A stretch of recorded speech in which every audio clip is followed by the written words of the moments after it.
ஜனநாயக வழியில் சனாதானத்தை வென்ற கதாநாயகனே, எங்கள் இளம் தலைவரே, இனிய பிறந்த நாள் நல்வாழ்த்துக்கள். ராஜா அன்பழகன், சென்னை தென்மேற்கு மாவட்ட இளைஞர் அணி அமைப்பாளர், நியமனக்குழு உறுப்பினர், சென்னை மாநகராட்சி. ஹாலிடேஸ்னாலே அது நம்ம ஜிடி ஹாலிடேஸ் தான். GT Holidays, South India's #1 travel brand. You know you are special when you're with GT Holidays. நாங்கள் எங்கள் ஒரு தலைவருன்னே நாங்கள் கவனிக்கல.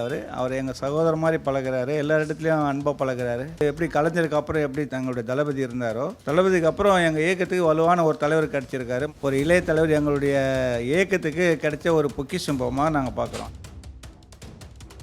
பெரிய லீடர் மாதிரி ஆகிட்டார் எங்களுக்கு. இப்போ அந்த ஒரு தேர்தலையே நீங்கள் பார்த்துருப்பீங்க, ஒத்த செங்கல்ல வச்சுக்கினே நம்முடைய தேர்தலையே சந்தித்தவர். அவர் இளம் தலைவர்னா எப்படி இருப்பார், அரசியல் பக்குவம் வந்துடுச்சு அவருக்கு. நம்ம சொல்லுவோம், இப்போ தடி வச்ச பெரியார், பொடி போடுற அண்ணா, நம்ம துண்டு போகிற கலைஞர், 3 பேர் உருவமும் மொத்த உருவம் ஒத்த உருவமாக இருக்கிற மாதிரி தான் அவரை பார்க்குறோம் நாங்கள். அந்த அளவுக்கு அவர் செயல்பாடு இருக்குங்க. திராவிட முன்னேற்ற கழகத்தின் ஆலந்தூர் பகுதி செயலாளர் திரு சந்திரன் நம்முடைய இருக்கிறார். அண்ணா வணக்கம். அண்ணா, கலைஞர் காலத்திலிருந்து திமுகவில் நீங்கள் பயணித்து வரீங்க. கலைஞர் திரு ஸ்டாலின் அவர்கள், இன்றைக்கு திரு உதயநிதி ஸ்டாலின். நீங்கள் திரு உதயநிதி ஸ்டாலின் அவர்களுடைய அணுகுமுறையை எப்படி பார்க்குறீங்க? அவரை இன்றைக்கு ஒரு துணை முதலமைச்சர், இன்றைக்கு திமுகவின் முக்கிய உங்களை எல்லாம் வழிநடத்தக்கூடிய ஒரு பொசிஷனில் வந்திருக்காரு. அவரை நீங்கள் எப்படி பார்க்குறீங்கண்ணே? நாங்கள் எங்கள் ஒரு தலைவருன்னே நாங்கள் கவனிக்கல. அவர் எங்கள் சகோதரர் மாதிரி பழகிறாரு, எல்லா இடத்துலையும் அன்பாக பழகிறாரு. ஒரு இளைய தலைவர் எங்களுடைய இயக்கத்துக்கு கிடைச்ச ஒரு பொக்கிஷம்பமாக நாங்கள் பார்க்குறோம். அடுத்து எப்படி கலைஞருக்கு அப்புறம் எப்படி தங்களுடைய தளபதி இருந்தாரோ, தளபதிக்கு அப்புறம் எங்கள் இயக்கத்துக்கு வலுவான ஒரு தலைவர் கிடச்சிருக்காரு. மற்ற இயக்கத்தெலாம் அந்த மாதிரி கிடையாது. எங்களுக்கு ஒரு பெரிய பொக்கிஷம் அவர்.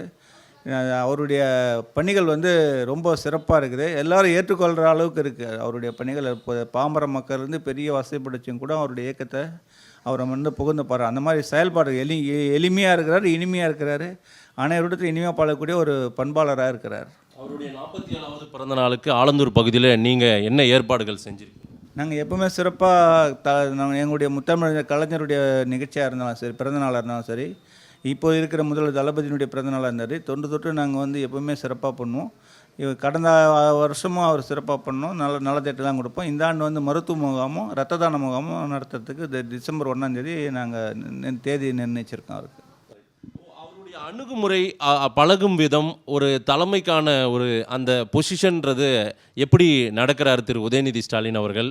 உங்ககிட்டலாம் நெருங்கி பழகிறாரா? எங்ககிட்ட இல்லைங்க, பாமர மக்கள்கிட்டே நெருங்கி பழகக்கூடிய பண்பாளர் அவர். அவருடைய தலைமை ஒரு பெரிய லீடர் மாதிரி ஆகிட்டார் எங்களுக்கு. இப்போ அந்த ஒரு தேர்தலையே நீங்கள் பார்த்துருப்பீங்க, ஒத்த செங்கல்ல வச்சுக்கினே நம்முடைய தேர்தலையே சந்தித்தவர் அவர். அதனால் ஒரு இளம் தலைவர்னா எப்படி இருப்பார், அரசியல் பக்குவம் வந்துடுச்சு அவருக்கு. ஒன்றும் அவர் எல்லாம் சின்ன வயசுன்னு சொல்லுவாங்க, இருந்தாலும் அவருடைய பக்குவமாக இருக்கிறார் அவர். அந்த திறமை, நம்முடைய பெரியாருடைய குணம், பேரறிஞர் அண்ணாவுடைய குணம், கலைஞருடைய குணம், பக்குவம். அந்த அதாவது சிலர் கோவப்படுறது, ஏதாவது சொன்னாங்கன்னா, இப்போ எங்களையும் யாராவது சொன்னாங்கன்னா நாங்கள் என்ன பண்ணுவோம், கொஞ்சம் கடுமையாக சொல்லுவோம். அது மாதிரி சிரிச்சினே போயிட்டே இருக்கிறாரு பாருங்கள். அதுதான் அவருடைய இந்த அரசியலுக்கு பக்குவமே. அதாவது பக்குவப்பட்டுட்டார் அவர். அது இன்னும் சிறப்பாக பயன்படுவார். வருங்காலத்தில் தமிழகத்தை வழிநடத்தக்கூடிய ஒரு திறமை அவர்கிட்ட இருக்குது. இப்போது தலைவர் எங்களுடைய தலைவருக்கு அப்புறம் அவர் தான் நாங்கள் முடிவு பண்ணியிருக்கிற நிலைமையில் இருக்கிறோம். அதனால எங்களுக்கு ஒரு இயக்கத்துக்கு கிடைச்ச தலைவர்னு நினச்சிருக்கிறோம். இளைஞரணி செயலாளராக இருந்தார், எம்எல்ஏ ஆனார், அப்புறம் மினிஸ்டர், அதுக்கு பிறகு இப்போ துணை முதலமைச்சர். இந்த பொசிஷன் எல்லாம் அவர் ஒவ்வொன்றும் எப்படி பண்ணிட்டு இருக்காருன்னா அவருடைய பணிகள்? ஒட்டு மொத்தமாக அவர் இன்னும் இளைஞராக தான் இருக்கிறார். பணிகள் தான் மாறுத வழியே செயல்பாடுகள் நிறைய இருக்குது. இன்னும் அந்த எப்படி இளைஞரணியாக இருந்தாரோ, சட்டமன்ற உறுப்பினராக இருந்தோ, மந்திரியாக இருந்தாரோ, அதே நிலைமையில் தான் அதை பார்க்குறதுக்கு. ஆனால் செயல்பாடுகள் வித்தியாசமாக இருக்குது. அவருடைய மாற்றங்கள், உடை பாவங்கள், இப்போ பழகுடைய விதம். சிலர் இப்போ நானே ஒரு கவுன்சிலர் இப்போ மண்டல கொடுத்தாளர்னா எனக்கு ஒரு மாதிரி செயல்பாடு இருக்கும். பார்க்கறதுக்கு கூட ஒரு என்ன பண்ணுவோம், ஈகோ மாதிரி இருப்போம். ஒரு சேர்மனாக இருக்கிறோம், நம்மளை இப்படி பண்ணோம். ஆனால் அவருக்கு அப்படி இல்லையே. இப்போ திருமதியில் இருந்தால் கூட நாங்கள் இளைஞர் செயலாளர் மாதிரி தான் பழகிறோம் அவர்கிட்ட. பக்குவமாக அந்த பக்குவம் வந்திருக்கு அவருக்கு. ரொம்ப சிறப்பான ஒரு தலைவராக வர அளவுக்கு இருக்கார். ஆனால் அண்ணா மாதிரி வருவார் இன்னும் கேட்டால் அவருடைய அந்த அந்த உடை சொல்கிறேன் உங்களுக்கு, ஹைட்டு இல்லைல்ல அவங்க, அது மாதிரி இன்னும் கொஞ்சம் உடம்பு போட்டார்னா அண்ணா மாதிரி இருப்பார் அவர். அது அந்த நிலைமையில நாங்கள் அவர் பார்த்துன்னு இருக்கோம். நமக்கு சரியான தலைவர் கிடைச்சா. கலைஞர் போன்ற பெரும் தலைவர், அவர் தமிழகமே ரசிக்கக்கூடிய ஒரு தலைவர், அவருடைய வழித்தோன்றலாக அந்த பொசிஷன் மாதிரி வந்துட்டு இருக்காரு திரு உதயநிதி ஸ்டாலின். இவர்கிட்ட இருந்து என்ன பார்க்குறீங்க? திரு கலைஞர்கிட்டையும் திரு ஸ்டாலின் அவர்கள்கிட்டையும் இருக்கிற ஒரு குணம் இவர்கிட்ட இருக்கிறதா பார்க்குறது, இல்லை புதியதாக நாங்கள் இதை பார்க்குறோம் அப்படின்னு ஏதாவது சொல்ல முடியுமா? இல்லை, நம்ம சொல்லுவோம் இப்போ தடி வச்ச பெரியார், பொடி போடுற அண்ணா, என்ன நம்ம துண்டு போகிற கலைஞர், 3 பேர் உருவமும் மொத்த உருவம் ஒத்த உருவமாக இருக்கிற மாதிரி தான் அவரை பார்க்குறோம் நாங்கள். அந்த அளவுக்கு அவர் செயல்பாடு இருக்குது. இப்போ இன்னும் பக்குவப்பட்டுடுவார். இப்போவும் நல்லா பக்குவப்பட்டுட்டார்.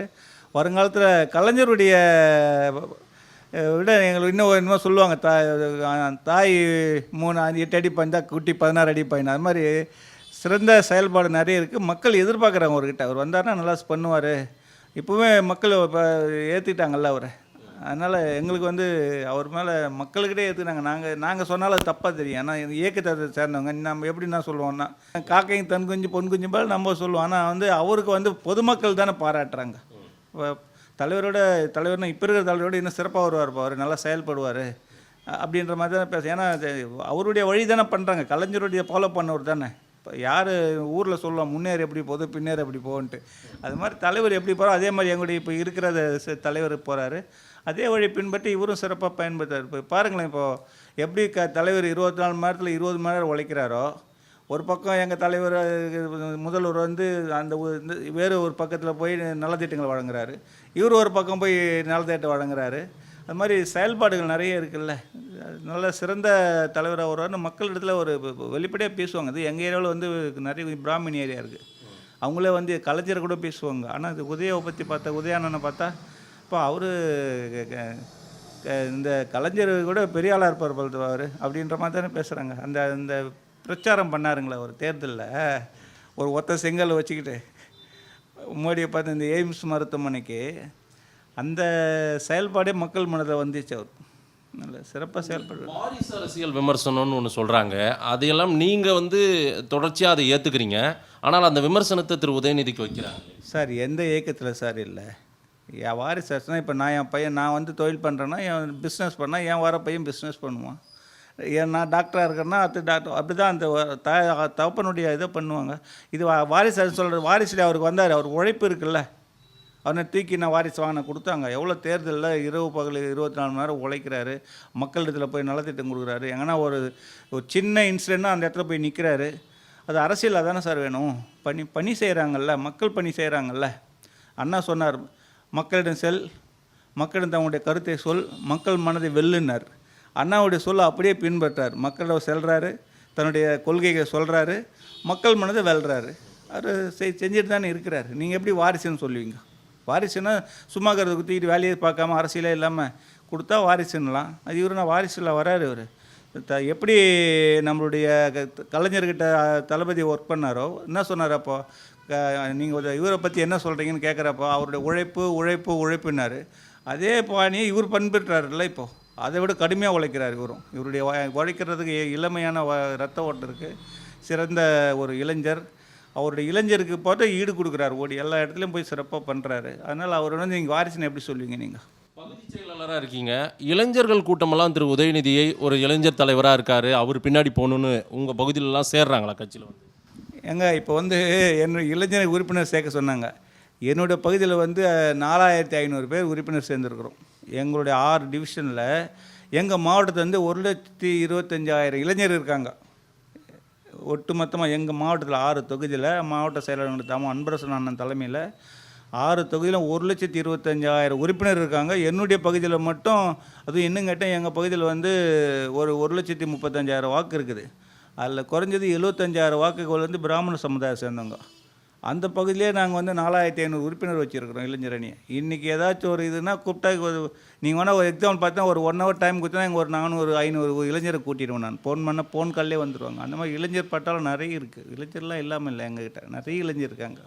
உதயநிதி அவர்கள் என்ன மாதிரி உயரத்தில் இருக்கணும்னு ஆசைப்படுறீங்க? என்ன மாதிரி ஒரு பதவியில் இருக்கணும்னு ஆசைப்படுறீங்க? அவர் பதவி இருக்குங்க. இப்போ எங்களுடைய முதல்வர் இருக்கிறப்போ அவருக்கு அப்புறம் தான் நாங்கள் இப்போ பார்ப்போம். அவர் வந்துடுவார். அவர் எப்படி கலைஞருக்கு அப்புறம் தளபதி சிஎம் ஆனாரோ, இப்போ இவருடைய பிறகு அவர் தான் வருவார். அதில் மாற்று கருத்தில் நாங்கள் எல்லாருமே ஏற்றுக்கிட்டாங்க. அது எங்களுக்கு அது மாற்று கருத்தில் அவர் தான் வருவார். அவர் தான் செயல்படுவார். வழி நடத்தக்கூடிய திறமை இருக்குது அவருக்கு. எல்லோரும் வந்து திறமை இல்லாதது இல்லை, திறமையும் இருக்குது, தகுந்த மாதிரி அவருடைய மன வலிமையும் இருக்குது பார்த்துங்க. அதனால் நீங்கள் பார்த்துருப்பீங்க, ஒரு பேட்டி கண்டா கூட பாருங்கள், ஒரு ஆவேசப்படாமல் கொஞ்சம் வேகப்படுத்தாமல் நிதானமாக ஒரு சிரிச்சிக்கினே பதில் சொல்லக்கூடிய தன்மை இருக்குது பாரு. கோபமே இருக்கக்கூடாது. அரசியலில் வந்தோன்னா பாருங்கள், அவர் சிரிச்சிக்கினே பதில் சொல்லிட்டே போயிருக்கார் பாரு. கலைஞர் எப்படி சொல்லுவாரோ அதே மாதிரியே நம்ம தளபதியும் சொல்லுவாங்க. இவர் அந்த பாணியை கடைப்பிடிச்சிட்டு போயிட்டே இருக்கார் பாருங்க. அந்த விஜய் கூடங்கிற ஒரு பேட்டி காட்டாங்க, நாங்கள் பார்த்துக்கிட்டே இருக்கோம். அவர் நீண்டகால நண்பர் தான், வரட்டும், நாங்கள் சந்தோஷப்படுறோம். அவருடைய திட்டங்கள் என்னென்னு பார்த்த பிறகு அவரை பற்றி சொல்ல முடியும்னாரு. அதுக்கப்புறம் திட்டத்தை சொன்னோன்னு அவரே சொல்லிட்டார். ஒரு புதுசாக ஒன்றே சொல்ல, எங்கள் திட்டத்தை அவர் முன்மொழிஞ்சிக்கிறார். வேறு ஒன்றுமே புதுசாக நாங்கள் எதிர்பார்த்து எதாவது சொல்லுவார்னு பார்த்தோம், சொல்லவே இல்லை. நம்ம திட்டம் இருமொழி கொள்கை, குழந்தைகள் பெண்கள் பாதுகாப்பு, இது போல், அப்புறம் இந்தி திணிப்பு எதிர்ப்போம், நீட்டை கொண்டு வரும். அதெல்லாம் எங்கள் கலைஞருடைய இது தானே, அதை தான் அவர் சொல்லியிருக்காரு. அதனால் ஒன்றும் வித்தியாசம் நாங்கள் எதிர்பார்த்த மாதிரி இல்லை அப்படின்னு சொல்லிட்டார். ஈஸியாக முடிச்சிட்டார் பாருங்க, வேறு அதுக்கு ஒரு கருத்தே சொல்லலையே. 47வது பிறந்த நாள் அவருக்கு. அவருடைய 47 அவர் இன்னும் பல ஆண்டு காலம் வாழணும், தமிழகத்துக்கு நல்ல சேவை செய்யணும், எங்களுக்கெல்லாம் அவர் பாதுகாப்பாரனாக இருக்கணும்னு விரும்பி அவருடைய வாழ்த்துக்களை தெரிவிச்சுக்கிறோம்.